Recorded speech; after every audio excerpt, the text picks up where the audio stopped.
ماں باپ کی اہمیت اور نماز روزے کے معاملات کیسے کیا ہیں۔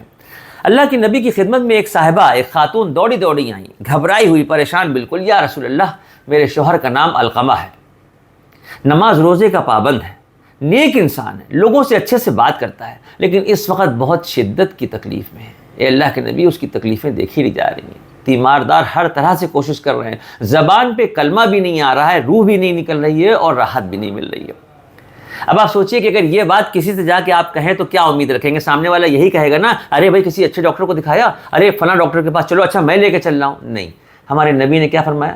ہمارے نبی نے فرمایا کہ اس کے ماں باپ میں کوئی زندہ ہیں۔ بتایا گیا کہ باپ کا انتقال ہو چکا ہے، ماں زندہ ہے۔ ہمارے نبی نے ایک صحابی سے کہا کہ اس کے گھر جاؤ اور ماں سے کہنا کہ اللہ کے نبی نے یاد کیا ہے۔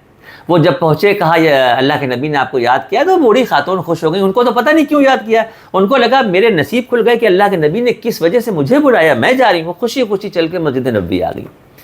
اللہ کے نبی سے ملاقات ہوئی، تمہارے نبی نے پوچھا کہ علقمہ تمہارا بیٹا ہے؟ عرض کیا کہ یا رسول اللہ میرا بیٹا ہے۔ تمہارے نبی نے پوچھا کہ کیا ناراض ہو اپنے بیٹے سے؟ وہ بوڑھی عورت نے کہا کہ اللہ کے نبی، اس نے مجھے بہت تکلیفیں پہنچائی، اللہ کے نبی اس نے مجھ بڑھیا پہ بہت ظلم کیا، میں اس کے ظلموں کو، اس کے دیے ہوئے دکھوں کو بھلا نہیں سکتی۔ اللہ کے نبی نے کہا کہ بہرحال ہو سکے تو اس کو معاف کر دو، بہت شدت کی تکلیف میں ہے۔ اس نے کہا یا رسول اللہ، معاف کرنے کے لیے ہم سے نہ کہیے گا، دوسروں کے بہکائے میں آ کے اس نے مجھ بڑھیا پہ بہت ظلم کیا ہے، اللہ کے نبی اس نے مجھے بہت تکلیفیں پہنچائی۔ دکھوں کی یاد اس بوڑھی عورت کے چہرے پہ دکھ رہی تھی، درد نظر آ رہا تھا چہرے پہ۔ ہمارے نبی نے ارشاد فرمایا کہ بہرحال تم ماں ہو، ماں کا دل بہت نرم ہوتا ہے، ہو سکے تو اسے معاف کر دو۔ تو بوڑھی خاتون کی چیخ نکلی اور رو کے بولی کہ یا رسول اللہ، میری جان آپ پہ قربان ہے۔ کہا کہ یا رسول اللہ، میری جان آپ پہ قربان ہے، معاف کرنے کے لیے نہ کہیے گا، ہم اسے معاف نہیں کریں گے، اس نے مجھے بہت تکلیف پہنچائی ہے۔ اللہ کے نبی، میں بیان نہیں کر سکتی اس نے کس کس طرح کے ظلم مجھ بڑھیا پہ کیے ہیں، اس کے سوا میرا کوئی نہیں تھا۔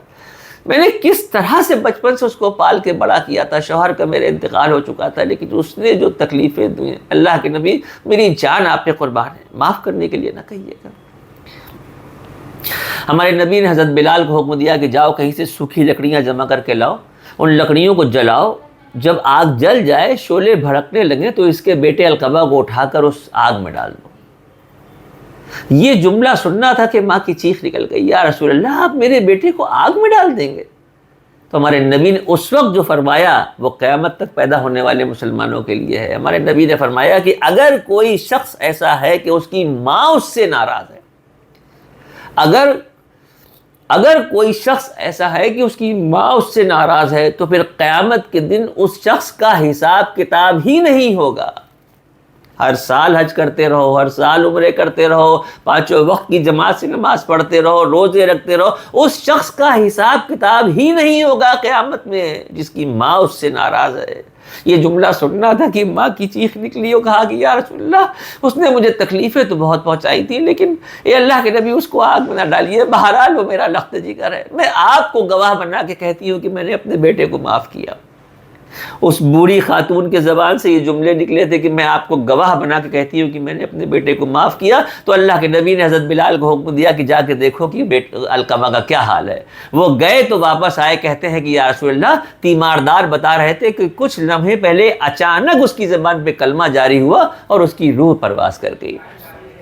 تو یہ بہت اہم بتانے والی بات ہے کہ نماز روزے کی پابندی کے ساتھ ساتھ، تمام نیک کام کرنے کے ساتھ ساتھ، گھر کے اندر جو معاملات ہیں، جو ماں باپ کے ساتھ سلوک ہیں، جن کے چلے گئے دنیا سے، ان کے دل سے پوچھیے، لیکن جن کے ہیں وہ اپنی عاقبت سنبھال لیں۔ اگر ماں خفا ہے تو جا کے آج ہی قدموں پہ گر جائیں، معافی مانگ لیں، سر رکھ دیں پیروں کے اوپر کہ امی ہمیں معاف کر دیجئے، کیونکہ اگر ماں نہیں معاف کرے گی تو اللہ نہیں معاف کرے گا۔